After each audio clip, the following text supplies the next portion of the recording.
하나님 말씀 마태복음 16장 18절에서 20절 말씀입니다. 하나님 말씀 마태복음 16장 18절에서 20절 말씀입니다.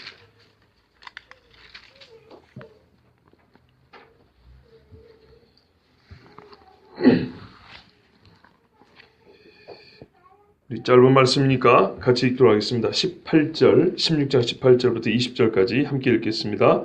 또 내가 네게 이르노니 너는 베드로라. 내가 이 반석 위에 내 교회를 세우리니 음부의 권세가 이기지 못하리라.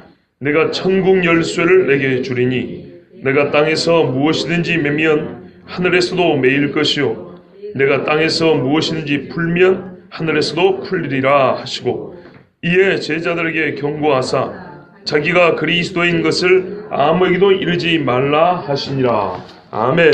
기도하겠습니다. 살아 역사하시는 아버지 하나님, 오늘도 주 예수님께서 제자들에게 주신 말씀, 오늘 우리에게 주신 말씀 허락해 주시니 감사합니다. 주 하나님, 우리의 지난 명절 동안도 우리의 마음을 유쾌하게 하시며 또한 성령으로 정말로 우리의 심령을 붙들어 주셔서 죄에 물들지 아니하고 오늘 이 날을 기억하여 주님 앞에 나오게 하셨습니다. 이 날을 기억할 뿐만 아니라 여호와의 말씀이 힘해지지 아니하고 살아 역도하는 하나님의 말씀 가운데 거하게 해 주셨습니다. 이 시간 말씀을 더하여 주시고 우리의 영의 양식을 풍족히 먹고 나아갈 수 있는 시간 되게 하여 주시옵소서. 이 종부터 주의 말씀에 떨리게 하여 주시고 우리의 심령이 흔들릴 수 있는 거룩하고 능력 있는 하나님의 말씀 되게 하여 주시옵소서. 예수 그리스도의 이름으로 기도하옵나이다. 아멘. 예수님께서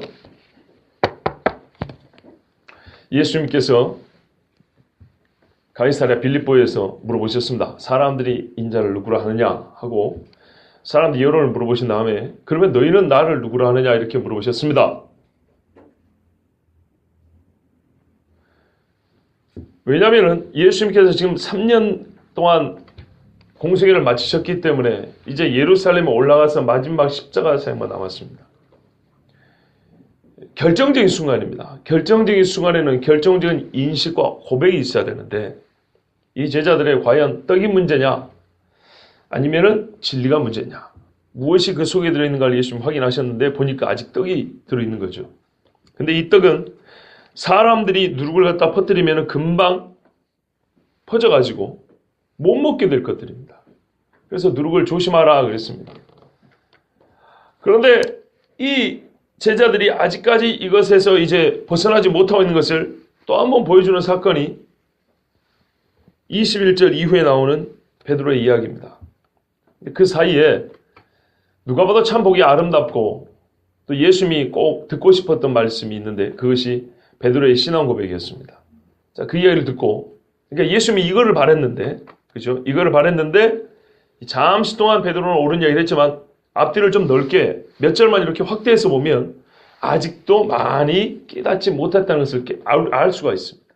근데 어쨌든 오늘 우리가 지금 본문 안에서 보면 베드로는 참 예수님 앞에 꼭 예수님이 듣고자 했던 신앙 고백을 했고 예수님은 거기에 대하여 복 있다. 이를 내게 알긴 한 일은 혈육이 아니요 하늘에 계신 내 아버지시라 그러면서 복 있다 그랬습니다. 그래서 예수님께서 그 복을 뭐라고 주셨냐면 내가 너에게 이르노니 너는 베드로라. 내가 이 반석 위에 내 교회를 세우리니 음부의 권세가 이기지 못하리라 그랬습니다. 자, 근데 이 본문같이 논란이 많은 구절도 없습니다. 뭐 때문이냐면 여기서 반석과 베드로는 동일 인이냐 또는 다른 일을 지칭하는 것이냐. 베드로는 페트로스 그럽니다. 그 다음에 반석은 페트라 그럽니다. 그러면 이 언어 유희란 말이에요. 끄트머리가 좀 달라요. 이게 같다라고 볼 수 있는지 다르다고 봐야 할 것인지 여러분 어떻게 들으셨습니까? 같다라고 말한 분도 있고 다르다고 말한 분도 있지요. 물론 예수님과 베드로는 헬라어로 말하지 않았을 거예요. 그런데 어쨌든 헬라어로 예수님과 베드로의 대화를 그대로 옮기면 페트로스나 페트라나 같은 단어로 옮길 수 있다는 얘기입니다. 그러면 우리가 보이는 대로 말하면 무슨 말이냐면요. 당시 예수님과 베드로의 대화는 예수님은 베드로를 반석으로 가리키려고 말씀했다는 뜻입니다. 같은 단어를 쓴 것. 뭐 이거를 가지고 페트로는 뭐 조그만 돌이고 뭐 페트라는 뭐 큰 반석이고 막 이런 식으로 너무 그렇게 말장난들 하는데 그렇지 않습니다. 여러분 우리가요 기본적인 문법을 알면은 보십시오. 여러분 이 말이 예수님이 지금 왜 나왔죠? 베드로의 신앙 고백 없었으면 이 말 했겠습니까? 안 했겠죠. 앞에 베드로가 없으면 이 이야기 했겠습니까? 안 했겠죠. 아주 상식적으로 생각해 보세요. 베드로가 주는 그리스도시요 살아계신 하나님의 아들이시라는 말은 고백이 없는데도 불구하고 예수님이 갑자기 너는 베드로라 내가 이 반석의 결 말이 됩니까? 베드로가 없어요 눈앞에. 그런데 너는 반석이라 내가 이 교회를 말이 돼요? 안 되죠. 앞에 베드로가 있기 때문에 그리고 베드로가 늘 있었지만 아까처럼 신앙 고백을 했기 때문에 지금 베드로를 눈앞에 두고 예수님이 하신 말씀이에요. 그렇지 않습니까?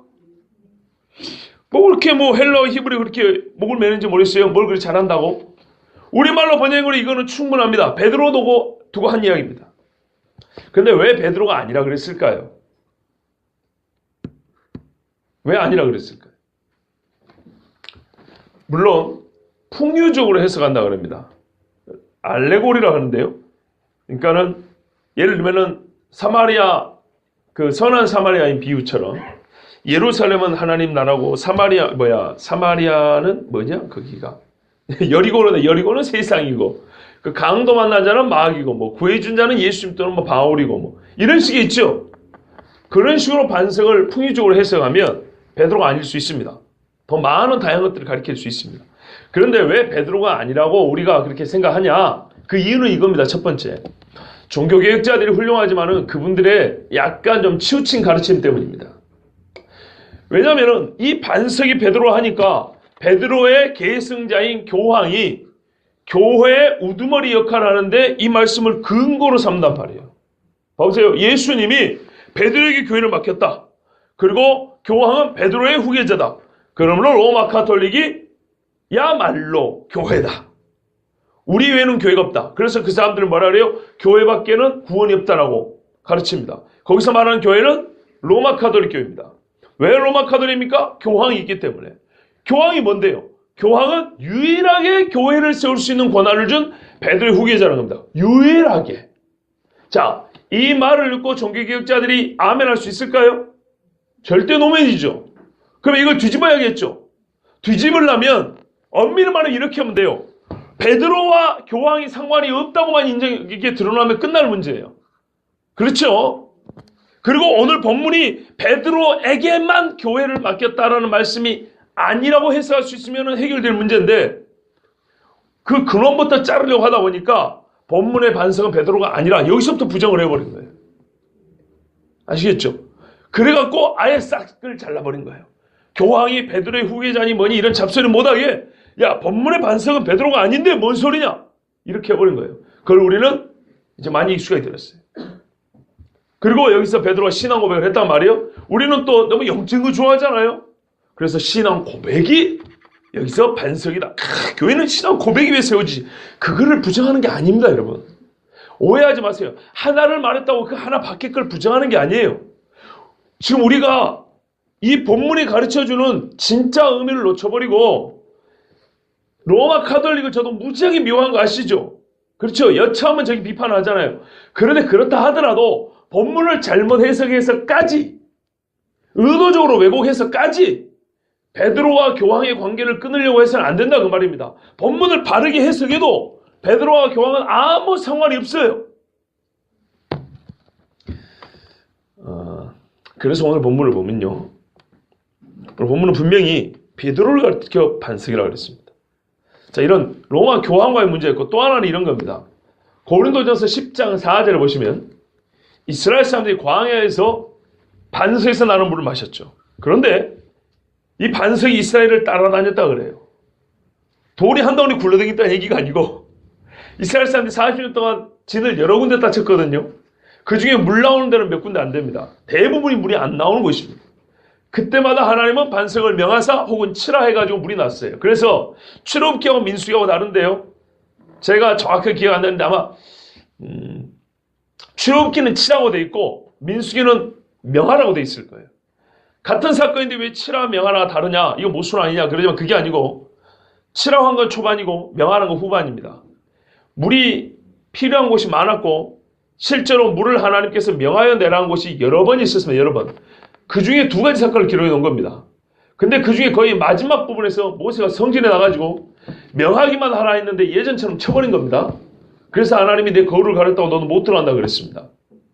자, 이렇게 가는 곳곳마다 물이 필요했고 물은 없었고 그래서 하나님께서 반석을 치든지 명이든지 물을 내주셨습니다. 그 반석들을 말하냐? 우리가 물을 먹었잖아요. 물. 근데 예수님께서는 요한복음에 나는 생수의 강이라 그랬단 말이에요. 그래서 바울은 이 둘을 연결시켜서 사실 이스라엘 백성들이 광야에서 만나를 먹었지 않냐?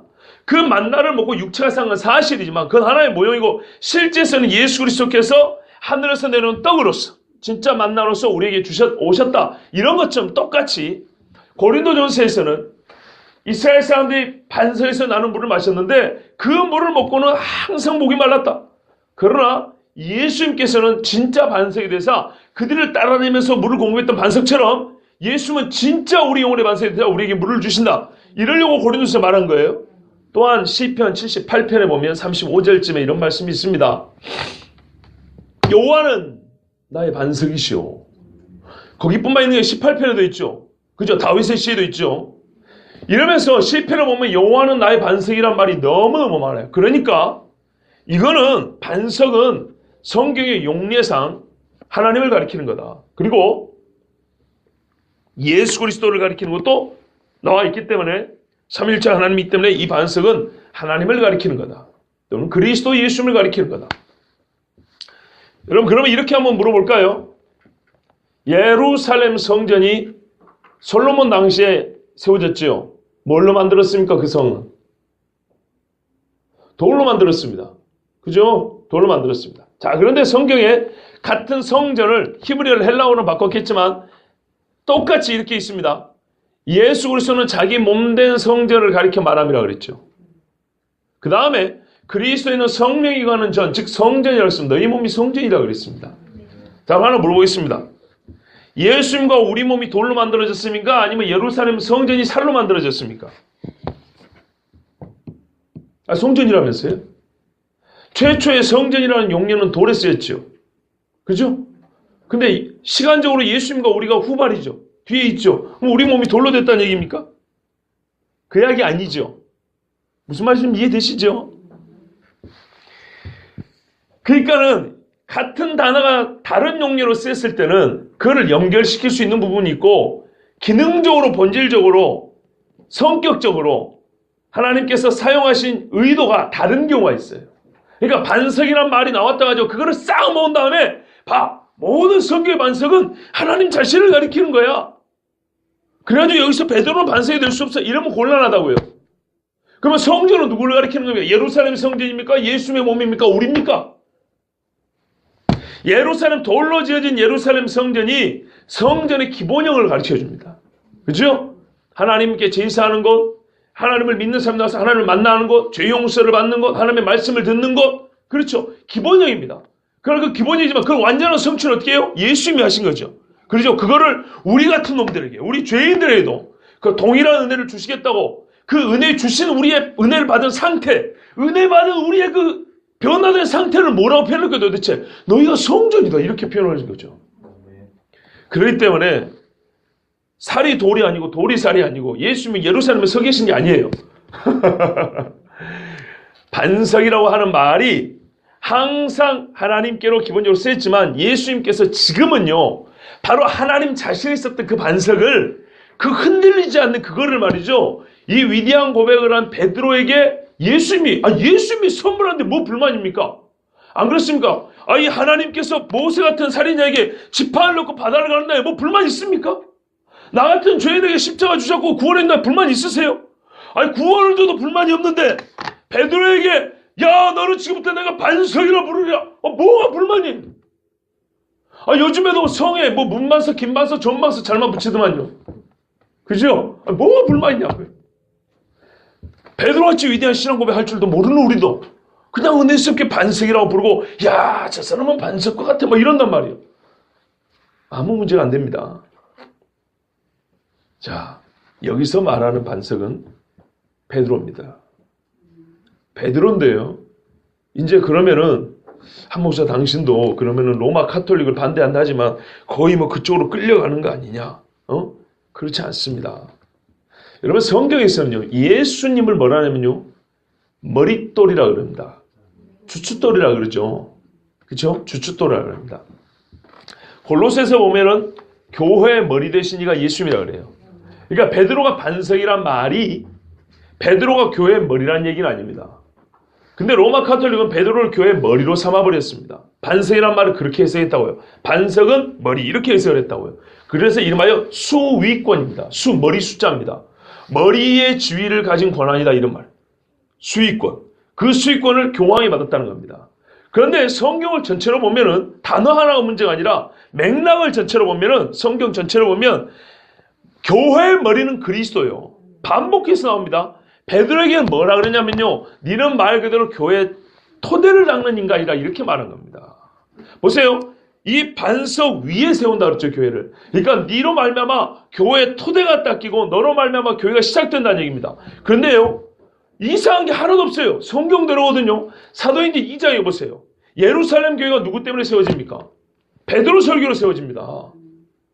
2장부터 4장까지는 다른 사도들이 사역을 안 했다는 것이 아니라 순전히 희한하게 누가가, 사도 바울의 제자인 누가가 베드로 집중적으로 기록을 해줍니다. 앞뒤 다 자른 다음에 바울 집중을 하면 바울이 회심한 것부터 써도 별 문제가 없는데, 그렇지 아니하고 성령 강림 후에 12사도가 하나님 앞에 쓰임받는 그 순간부터 기록하는데, 특별히 베드로가 설교해서 3,000명, 5,000명 회심한, 거기서부터 이야기를 합니다.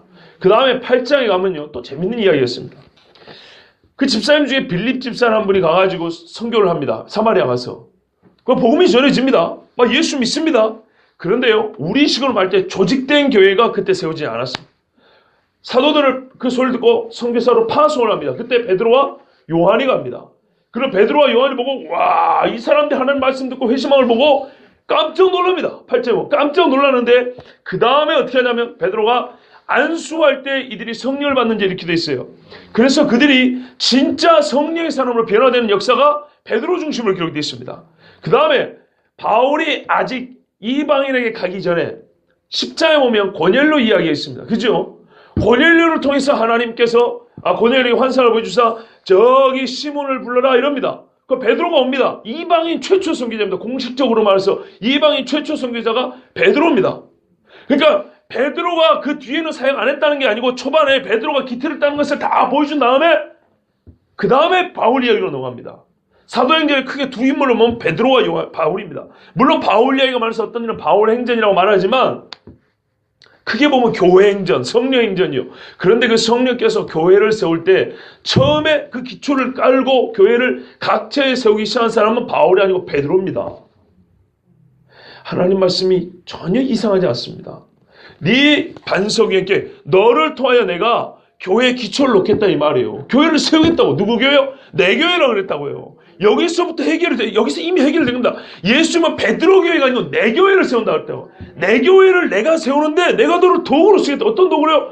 반석과 같은 도구로 쓰겠다 이런 말이었어요. 그래서 베드로가 가는데 교회가 세워놨지 않습니까? 그리고 그 강직한 성품과 올곧은 그 신앙관을 가지고 구약 성경의 리전을 막 꿰어버리잖아요. 그죠? 성경만 갖고 설교를 해버리잖아요. 얼마나 멋집니까? 그리고 권세가 얼마나 나타나요? 봐보세요. 하나 이상 없습니다. 여러분 18절에 음부의 권세가 지옥의 문들이 그것을 이기지 못하고, 우리 번역에는 빠진 게 있어요. 그것이랑 빠졌어요. 음부의 권세가 이기지 못하라 그랬는데요, 이 음부의 권세는 우리에게 약간 의역입니다. 직역을 하면 지옥의 문입니다. 더러운 세력들이 힘을 발휘하는 곳이 여러분 홈그라운드 아닙니까? 강아지 똥개도 지금 홈그라운드 안집에 가면 꼬리를 흔들고 막 짖는다면서요. 이 음부의 힘이, 이게 말하자면 말은 맞아요. 음부의 권세가 뭐요? 이기지 못하리라. 뭘 이기지 못해요? 교회를. 교회를 이기지 못해요. 베드로가 교회를 세워놨더니 그 교회들이 핍박을 받을 때 커졌습니까? 작아졌습니까? 커졌습니다. 강해졌습니다. 절대로 약하지 않았습니다. 귀신에게 지는 일이 없었습니다. 무조건 귀신에 이겼습니다. 여러분, 우리는 어릴 때 싸움은요, 울면은 지는 거죠. 나이 들어서 싸우면 운다고 지는 게 아닙니다. 그죠? 뭐 속된 말로 돈 버는 사람이 이기는 거고 그런 말이 있는, 맞는 사람이 이긴다 그러죠. 그런데 우리가 보통 순교를 합니다. 믿는 사람들이. 죽임을 당하면 진다고 생각하시면 이거는 완전히 오산입니다. 음부의 권세가 이기지 못한다더니 저 교회 전부 다 싹 그냥 몰살 당했네, 졌네. 아닙니다. 그건 진 게 아닙니다. 예수님 뭐라 하세요? 너희의 생명, 목숨은 끊어도 너희 영혼을 멸하지 못한 자를 두려워하지 말라 그랬어요. 진짜 이기려면요, 우리의 영혼을 좌지우지해야 이기는 겁니다. 근데 그거를 좌지우지 못하니까 어떻게 혹시 목이라도 끊으면 그게 될 줄 알고 굴복할 줄 알고 안 되는 거예요. 그래서 육체는 멸했지만 그 영혼을 이기지 못하는 겁니다. 예수 그리스도의 권세가 진짜로 교회로 이렇게 일어서면은 음부의 권세가 이기지 못합니다. 그런데 이제 우리가 좀 여기에 지나쳐서 오해하면 또 안 되는 게 있어요. 교회는 예수님이 아닙니다. 보세요. 내 교회하고 나 예수는 어떤 의미에서는 동일성이 있으면서도 다릅니다. 교회가 마치 예수님인 것처럼 행사해서는 안 됩니다. 음부의 권세가 이기지는 못하지만 교회가 음부를 밟을 수 있는 건 아닙니다. 이 차이를 아셔야 됩니다. 미묘한 차이지만 여러분, 사망 권세를 이기신 분은 부활하신 예수님이지 교회가 사망 권세를 이긴다고 말한 적은 한 번도 없습니다. 대신에 교회는 예수님께서 세우셨기 때문에 음부의 권세가 이기지는 못합니다. 이 미묘한 차이 꼭 이거는 기억하셔야 됩니다. 만약 이거를 잘 모르면 어떻게 되냐면 지가 예수님이나 된 것처럼 아주 그냥 설치고 날뛰는 꽤나 좀 유명한 목사님들도 있고, 어떤 교회들은 자기들이 무슨 예수님의 진짜 권세를 가진 것처럼 막 그렇게 함부로 막 이러는, 우리 교회가 막 이런 식으로 말하는 사람이 있습니다. 절대 그렇지 않습니다. 성경은 능력을 주면서도 제한해 놨습니다. 음부의 권세가 너희를 이기지 못하라 했지, 너희가 음부를 멸한다거나 지옥을 그냥 막 밟아버린다거나, 그죠? 마귀가 막 너희들 앞에 무릎 꿇는다거나 절대 그런 일 없어요. 절대 그런 일 없습니다. 여러분, 가브리엘 천사장도 사탄하고는 저주를 못했다 그랬어요. 그냥 꾸짖기를 바라노라, 하나님께서 너를 꾸짖기를 바라노라 이러고 갔어요. 성경도 너희가 어떻게 해요? 떠나가리라, 피하리라 그랬지 너희들 앞에서 죽는다, 무릎 꿇는다 이런 말은 없어요. 그 미묘한 차를 알아야 됩니다. 여러분, 그래서 귀신 든 사람 귀신 쫓아나도 다시 들어오죠. 그 귀신 자체가 소멸하는 게 아니에요. 떠나는 거죠. 그죠? 근데 떠납니다.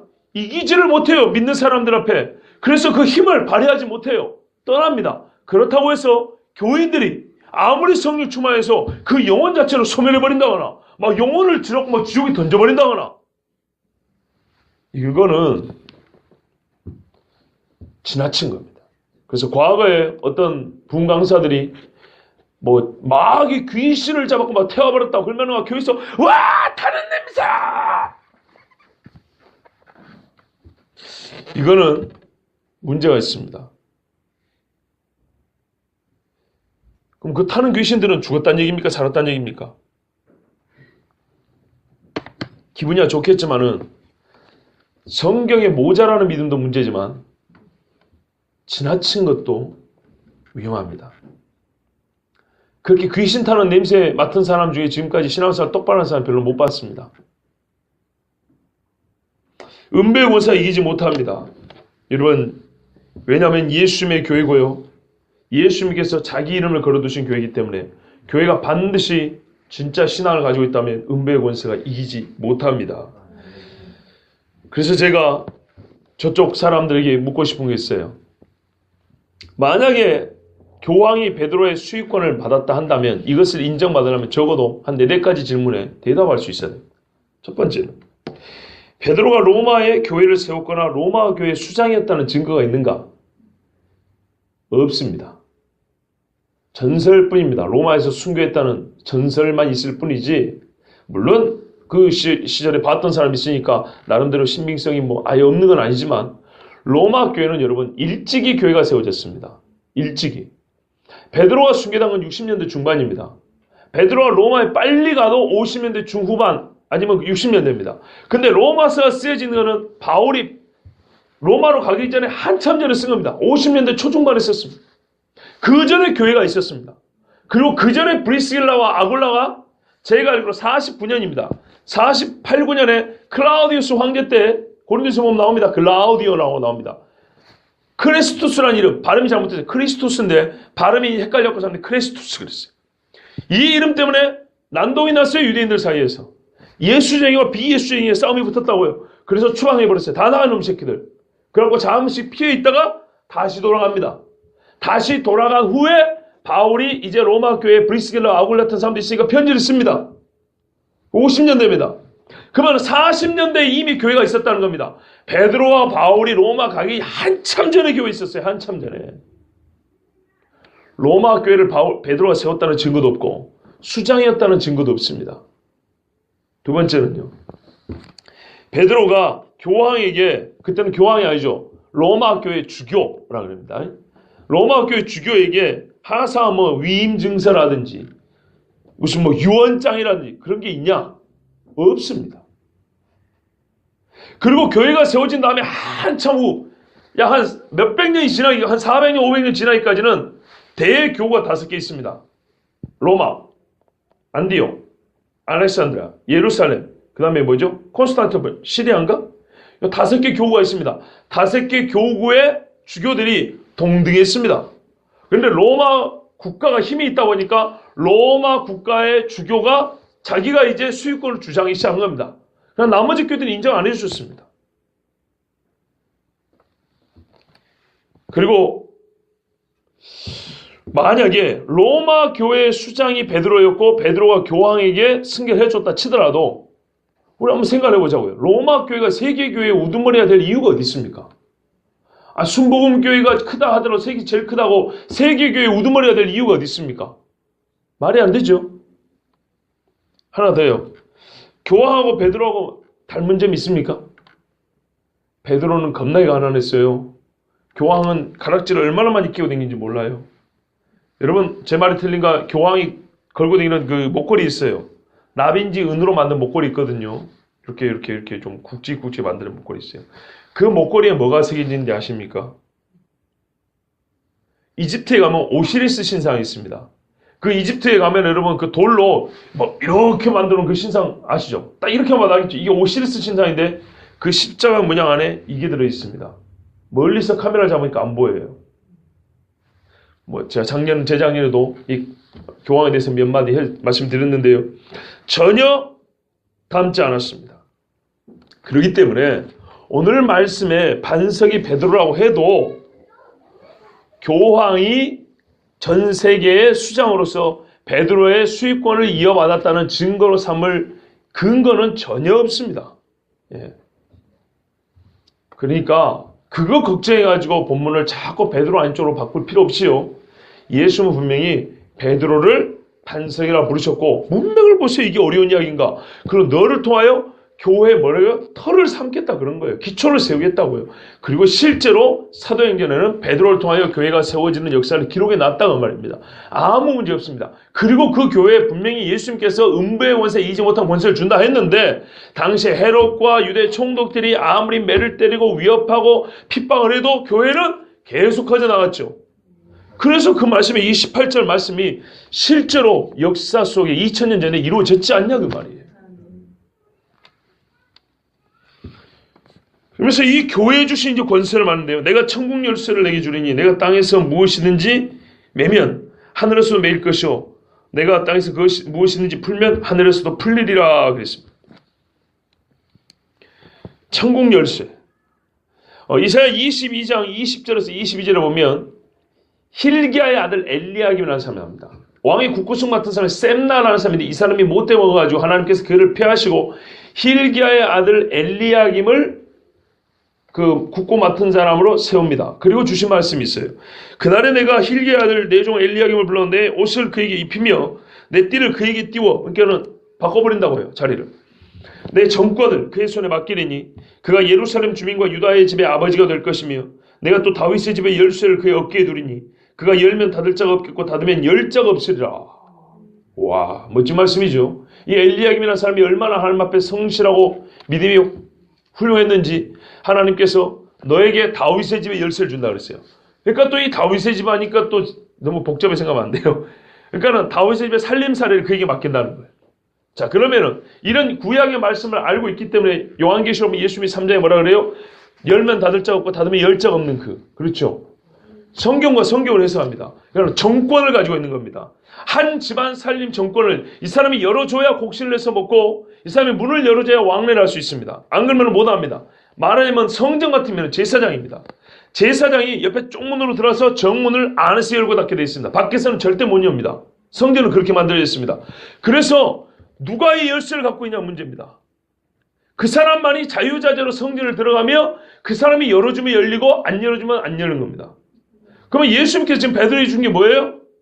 내 교회를 세우는데 지금 연속된 말씀입니다. 따로 생각하면 안 돼요. 음부의 권세 이기지 못하리라 그랬죠. 그리고 내가 너에게 천국 열쇠를 준다 그랬어요. 그러면 이 천국 열쇠와 교회됨, 천국 열쇠가 가지고 있는 그 권세와 음부의 권세의 어떤 대비됨, 이걸 같이 생각해 봐야 되지 않겠습니까?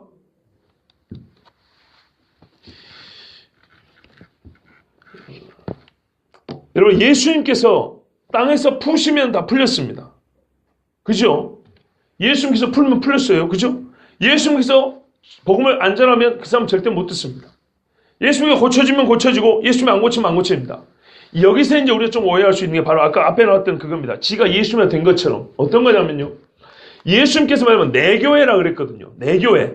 예수님께서 이 땅에 계시면 하실 그 일을 베드로와 같은 사도들에게 위임을 해줬거든요. 그러니까 그 사람들이 하는 것을 겉모양만 보면 꼭 예수님 같아요. 그렇지 않습니까? 그러니까 사도들의 그림자라도, 사도들의 옷이라도, 손수건이라도, 그렇지 않습니까? 그러니까 예수님처럼 그렇게 본단 말이에요. 그런데 예수님께서 하신 말씀이 뭐냐면은, 너는 예수님은 아니라는 거죠. 그죠? 천국 열쇠를 줘가지고 내가 할 것을 네가 하게 해주겠다. 영적인 문제든 육적인 문제든 간에 소위 우리가 말하면 네가 축복하면 내가 복을 줄 것이고 아브라함 주신 것처럼 네가 저주하면 나도 저주할 것이고 네가 내 이름으로 명령하면 내가 귀신도 쫓아줄 것이고 네가 내 이름으로 명령하면 병도 낫게 해줄 것이고 근데 그것이 예수 이름을 하지만 겉모양을 볼 때는 예수님하고 똑같이 보여요. 이제 예수님께서 자기가 할 일을 성령으로 말미암아 이 땅에서 제자로 통해서 대신하게 하신 거죠. 그러니까 은배보수가 못 이기죠. 당연히 못 이기죠. 그러나 구분해줬다고요. 너희는 위임받은 자지 나 예수는 아니라고요. 그죠? 그러니까 이런 거를 너무 어렵게 생각하시고 마지막 고린도서 15장에 가가지고 부활할 때 사망과 권세를 이기고 사망은 너에 쏘는 것이 아니냐 그런 최종적인 예수님의 재림 때는 너무나 당연한 거고 지금 예수님이 지금 베드로에 하신 이야기는요 우리가 뭐 세대주의자는 아니지만 재림 때 얘기하는 거예요. 교회 시대를 얘기하는 거예요. 교회. 교회가 세워지고 주님이 다시 오실 그 중간에 소위 우리가 말하는 흔히 말하는 교회 시대에 어떤 일이 일어날 거냐 베드로를 통해 교회를 이렇게 세울 것이고 시작이 될 것이고 그 교회는 내가 내 교회이기 때문에 내가 할 일을 교회가 대신하게 할 것인데 그것이 뭐냐면 내가 했던 거 있잖냐 매면 매고 풀면 푼다 이 말입니다. 그 해주겠다고요. 그런데 여기서 어떻게 해요? 지나친 인간들이 지가 그러다 보니까 능력 좀 있다 보니까 아 내가 예수인가? 내가 그리스도인가? 사람들이 막 이렇게 지켜 세우니까 자기가 그리스도라고 이제 나서는 겁니다. 그러나 사도들은 그렇지 않았죠. 겸손했죠. 예수님께서는 18절, 19절을 통해서 주신 것이 교회 이야기를 준 겁니다. 복음서에서 처음 교회를 가르쳐 줍니다. 첫 번째 교회는 어떻게 세워지며 누구로부터 시작되며 그러나 교회 정체는 내 거다. 내 거기 때문에 내가 이 땅에 있을 때 하던 일을 그대로 교회가 하게 하겠다는 겁니다.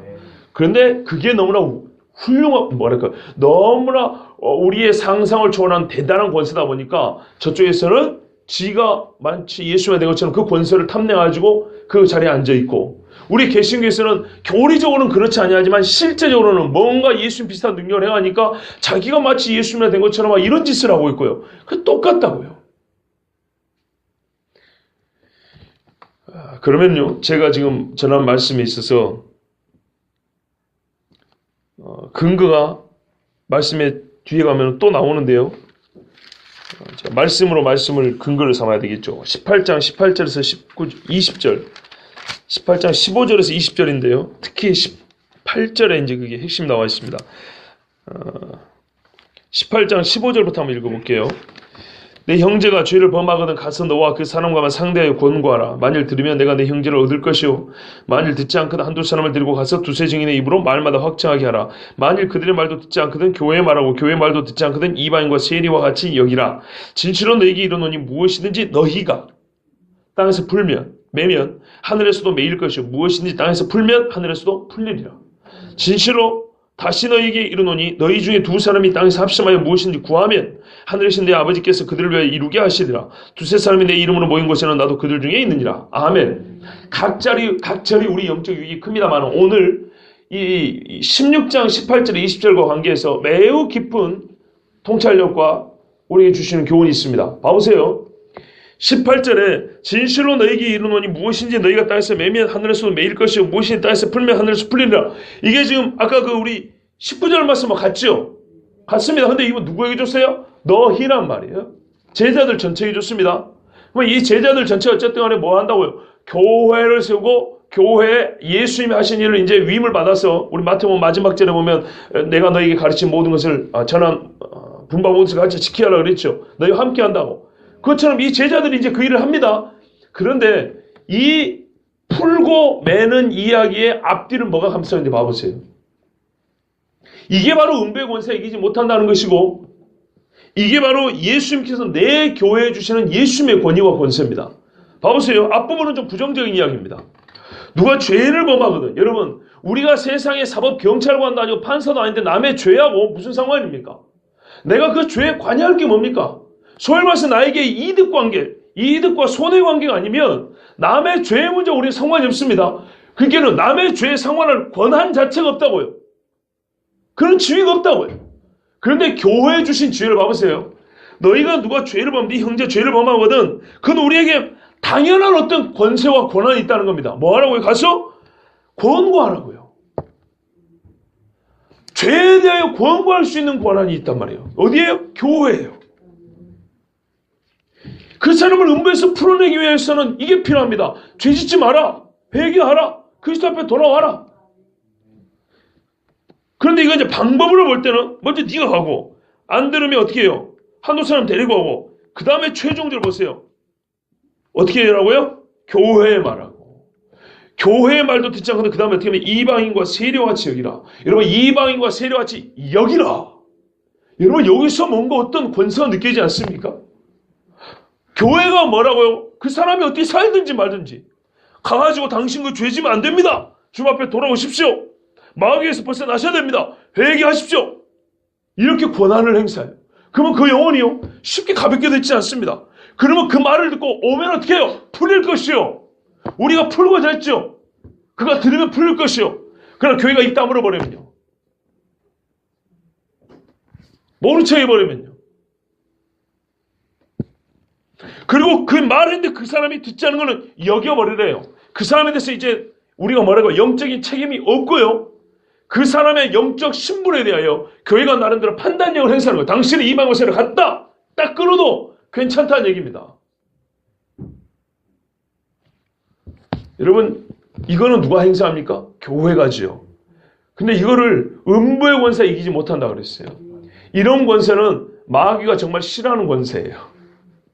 근데 교회는 이걸 행사해야 되고 이걸 행사할 때 마귀가 이걸 막지를 못합니다. 그런데 솔직히 말해서 우리는 이런 권세를요 행사하지 않아요. 믿음이 어쩔 때 커진지 압니까? 믿음을 계속 행사할 때 은사, 네 마음에 받은 은사를 불을 듯하게 하라고 했단 말이에요. 은사를 받았으면 은사를 활용해야 되는 거죠. 그런 건데요. 우리에게 교회에게 주신 권세인데 어떤 권세는 매우 열심히 소위 세상에 봉사하는 권세는 엄청나게 많은데 옳고 그름을 판단하고 가서 권면하고 때로는 이방인과 세리와같이 여기는 그런 것도 주님이 주신 거예요. 하라고. 이건 당당히 할 수 있는 겁니다. 당연한 거고. 그러면 교회는요. 은배원수가 진짜 못 이깁니다. 벌벌 떱니다. 근데 뭐 이러든지 말든지 그냥 종이야. 그러면 마야 갖고 놀아요 그냥. 진짜입니다. 정말 거짓말이고 여러분 신앙생활하는 거 봐보세요. 이것이 여러분 이 지금 앞에 요 말을 하고 주님이 진실로 하면서 풀이라 말한 거예요. 이게 왜 이 풀고 맺는 거 상호가 있느냐? 여러분 그 다음 절 봐보세요. 19절에 18장 19절에 진실로 어쩐다고요? 다시 이르노니. 앞에 나왔다 이 말입니다. 그렇죠? 여기 앞에 나왔어요. 풀고 매는 것에 대해 앞에 나왔어요. 그런데 19절에 진실로 다시 풀고 맺고 이렇게 말하지 않고요. 다른 말로 표현을 했어요. 그러니까 18절에 풀고 맺는 것을 가운데 놓고 전반부 15절부터 17절까지는 풀고 맺는 것의 하나의 유형을 가르쳐 주셨고 19절하고 20절은 또 다른 풀고 매는 그 유형을 가르쳐 줬단 말이에요. 그게 뭐냐 했더니 이제는 좀 우리가 표현하면 긍정적인 이야기인데요. 너희 중 두 사람의 땅에서 보세요. 땅에서 그랬죠. 땅에서 합심하여 무엇이 구하면 어디서요? 하늘에 계신 하늘이신 내 아버지께서 그들을 열진하고 이루게 하시리라. 말되죠? 마태복음 말씀 16절 말씀 맞죠? 그러면서 말하면 두세 사람이 합심할 때 뭐가 들어요? 내 이름으로 모인 곳에 그것이 교회 아니겠습니까? 어디서 기도합니까? 기도하면 나도 그들 중에 있고 그죠? 그 권세가 있죠? 예? 내 교회니까 내 권세가 있고 너희가 땅에서 내 이름으로 기도하면 하나님께서 하늘에서 응답하신다고요.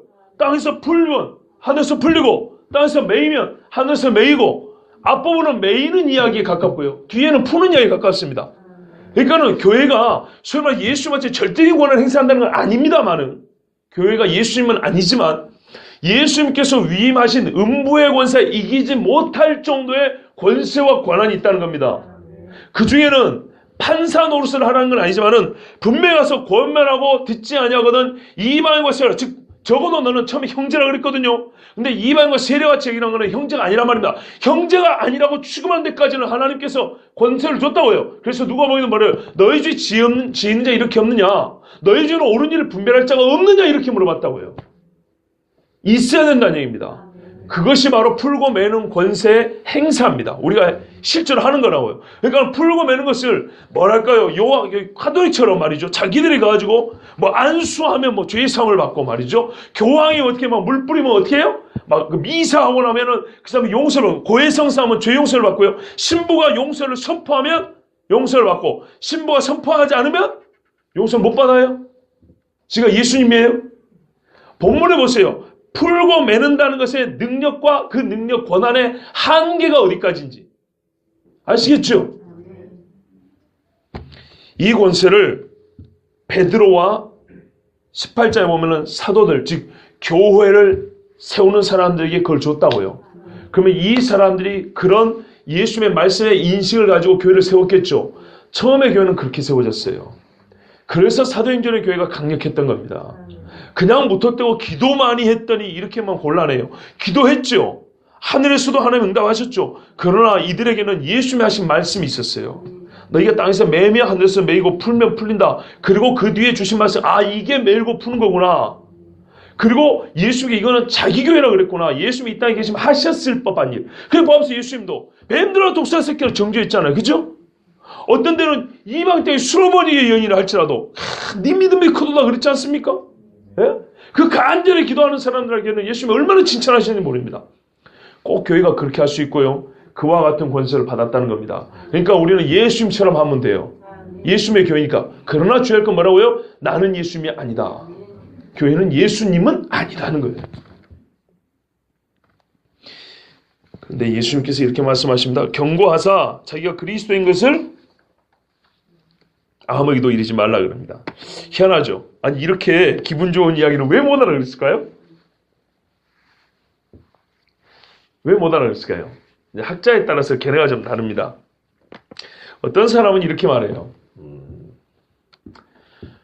유대인 중에 자기가 메시아다. 그리스도라고. 헬라어로는 그리스도고 히브리 말로는 마시아, 그 메시아죠. 자기가 메시아라고 한 사람들 보면 100% 다 죽었습니다. 로마인들 내지는 위에 그 종교 권력자들이 다 쳐 죽여버렸어요. 100% 죽었어요. 예수님 전에도 후에도. 그러니까 예수님도 역시 그들에게 죽임을 당할 건 맞지만 때가 있겠죠. 근데 지금 이렇게 막 설치고 다녀버리면 십자가 가기도 전에 그냥 가다가 죽는 거예요. 일리가 있어요. 일리가 없는 이야기는 아니에요. 그런데 여러분, 조금 더 본문 안에서 그런 이제 역사적 배경 이야기입니다. 우리는 배경은 참고지, 배경에 너무 집착하다 보면 본문을 잃어버립니다. 본문은 참고입니다. 아니, 배경은 참고입니다. 본문에 보시면 곧 바로 이어서 위대한 신앙 고백자 베드로가 어떻게 합니까? 사단적인 발언을 하죠. 예수님 뭐라래요? 이를 내게 알기는 하나님, 하늘에 계신 내 아버지 하나님인데 사단아 네가 왜 사람 일을 생각하냐? 또 이렇게 바뀌죠. 아직까지 베드로가 예수님을 자기 입으로 전한다고 할 때 얼마나 온전하게 전할 수 있겠습니까? 얼마나 온전하게 전할 수 있을까요? 여러분, 우리가 성경 66권을 토시 하나 안 빼고 다 알아야 복음 전하는 건 아닙니다. 저나 여러분이나 다 모릅니다. 우리의 차이는 종이 한 장 차이입니다. 진짜입니다. 우리 하나님 보기에는 아무것도 아니에요. 그런데 말입니다. 그럼에도 불구하고 중요한 사실은 뭐냐면 바르게 알지 못하는 자가 가장 중요한 사실을 전하는 것만큼 위험한 게 없습니다. 자, 보세요. 바르게 알지 못하는 자가 욕심만 가득해 하고 이 가장 중요한 이야기를 내가 전하리라고 막 설치고 다닐 때 제일 위험합니다. 우리 실제로도 그렇죠. 살다 보면. 진리를 제대로 아는 자가 그것도 가장 적합한 때에 전해야 진리가 지켜지는 것이지 아무 때나 잘못 알면서 전하는 것은 정말로 위험합니다. 이것은 제자들이 이후에 예루살렘 올라가는 길에 계속 들어갑니다. 일평생은 아니지만 뭐 한 3년 가까이 예수님을 섬겼던 세베대의 부인이죠. 세베대의 어머니니까. 자기 재산 팔아가지고 먹을 거 공개하면서 따라다니면서 내가 이 정도 이제 쏟아부어 놨으니까 선생님 우리 아들이 한쪽이 이렇게 좀 예루살렘 가시는 거 보니까 이번에 뭔가 일이 벌어질 것 같은데 이렇게 그렇죠? 그렇게 했다니까요. 제자들도 누가 서로 높으냐 서로 길에서 싸움이 일어났다 그랬어요. 그러니까 베드로도 아무 차이가 없었던 거예요. 그리고 십자가 앞에 갔더니 결국 어떻게 했습니까? 다 도망갔죠. 이 정도 가지고는 아직 예수님을 전할 수가 없습니다. 적어도 최초의 이 땅의 교회를 세우는 반석과 같은 역할을 할 수가 없습니다. 가장 중요한 진리를 이제 예수님이 진짜 본격적으로 들어가기 시작했어요. 아직 더 들어야 되고요. 더 믿어야 되고요. 더 많이 알아야 됩니다. 그런데 여기서 벌써 와 우리 주님이 막 그러면서 막 설치고 다녀버리면 진짜 진리의 회방꾼이 되어버립니다. 지난 시간에도 한번 전했던 요한복음 12장에 이런 말씀이 있었다 그러죠. 요한복음은 사건이 다 끝난 다음에 회상하면서 썼기 때문에 후의 일을 앞에다 기록합니다. 12장쯤에 뭔 이야기 있냐면 예수님께서 올라가시고 성령을 받은 후에야 12장이 아직 성령 이야기 나올 때가 아니잖아요. 그런데 이미 사건이 지난 다음에 쓴 거기 때문에 앞과 뒤를 다 알고 있죠. 그러니까 제자들이 이때 당시에는 못 깨달았는데 요 사건을 이때 당시에는 못 깨달았는데 후에 성령을 받은 후에야 이때 요 말씀이 예수를 가리켜 말씀하신 줄 그때서야 깨달으니라. 기억나시죠? 엊그제 기전한 말씀. 예, 그래요. 그러니까 후에 성령을 받고 나서야 고작 예수님이 자기 옆에서 떡 드실 때 하실 말씀이 생각나는데 이게 예수님 이야기구나 이제야 생각나는데 벌써부터 여기 사람들이 가가지고 막 그리스도 예수님 뭐 어쩌고 막 이러면 어떻게 될까요? 위험해지겠죠. 예, 오늘 본문을 가지고 신학적으로 또는 역사적인 배경을 가지고 있는 것 없는 것 다 그런 내용들을 끌어모으면 만약에 이게 신학교 강의라면 2시간, 3시간짜리 그렇게 중요한 이야기입니다. 그러나 우리는 그것들을 다 잡다한 다 알 필요는 없습니다. 우리는 본문이 주시는 핵심 메시지만 들어도 충분합니다. 그것은 뭐냐면 분명히 예수님께서는 신앙 고백하는 사람, 신앙 고백 자체가 아닙니다. 이 위대한 신앙 고백에서 복을 주셨고 이 위대한 신앙 고백을 한 그 사람 속에 있는 그 믿음을 가진 바로 그 사람을 통해서 교회를 시작하신다고 그랬습니다. 그리고 그 교회는 너로 시작했지만 네 교회가 아니고 내 교회라 그래서 내가 이 땅에 있으면 할 일을 너로 하여금 하게 하겠다 그랬어요. 그게 뭐냐면 은배고원사 이기지 못하고 말하자면 그걸 풀어 말하면 땅에서 매면 하늘에서 매고 땅에서 풀면 하늘에서 풀린다 그랬어요. 그거를 예를 들면 뒤에 18절 하면 더 자세히 풀어줍니다. 그러므로 이것은 아주 위대한 교회의 권한이고 권세입니다. 교회는 이걸 행사해야 됩니다. 그런데 주의할 것은 잘못하다가는 로마 카톨릭식으로 자기들이 베드로인 것처럼 말하고 또 어떤 이는 그렇게는 말하지 않지만 능력을 행사하다 보니까 자기가 그리스도인 것처럼 이렇게 왜곡하고 격기로 빠지는 경우가 있습니다. 이런 거는 매우 중요하고 주의해야 되지만 우리가 교회가 어떻게 세워졌는지 그리고 어떤 사람을 통해서 세우셨는지 그리고 지금도 누구를 통해서 세워가시는지 그리고 교회가 가지고 있는 권세 음부의 권세에 이기지 못하는, 혹 우리가 순교당하는 일이 있더라도, 교회가 폭군에 파지는 일이 있더라도 궁극적으로는 성도들의 모임, 이 바른 신앙을 가지고 있는 성도들의 모임은 절대 인간의 힘으로 해체할 수 없다. 음부의 권세, 지옥의 권세가 이길 수 없다. 예, 이것만은 확실합니다. 그리고 실제로 하늘에 주시는 이 권세를 가지고 갈 때 죄인들이 회개하는 일사, 회개 안 할 수도 있지만은 회개가 된다면 반드시 교인들로 말미암아, 교회로 말미암아 되는 것이지, 저기 유명한 석박사들이 와가지고 말한다 회개되는 게 아니에요. 죄인이 주님 앞에 무릎 꿇는 것은 별볼이 없게 보이더라도 교회를 통하여 일어나면 반드시 교회를 통하여 일어나지요. 그렇지 않고 세상으로 돼서 일어나지 않습니다. 그러나 다만 이런 일을 행사할 때 우리가 그 행사로만 만족할 것이 아니라 베드로 같은 신앙 고백이 먼저 앞서야 된다는 것을 기억하시면, 순서는 꼭 중요합니다. 신앙 고백 입고만 나서 이 권한을 주셨습니다. 무슨 말이냐면 실제로 우리가 믿는 자의 권세와 교회의 권세를 행사할 때는 항상 바른 신앙 고백, 그리스도 예수에 대한 고백이 함께 가야 되고요. 예수의 이름으로 나가야 됩니다. 그러면 예수님께서 너희는 입 다물어라, 아무에게도 말하지 말라 그러지 않고 잘했다, 계속 말하라 그럴 겁니다. 무슨 말씀이냐면 여러분, 끝으로 주님이 주시는 주의는 이겁니다.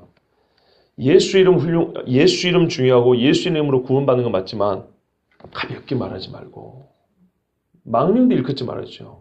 그죠? 예수가 중요하냐? 그러면 예수 이름 이야기할 때 생각하고 말하라는 겁니다.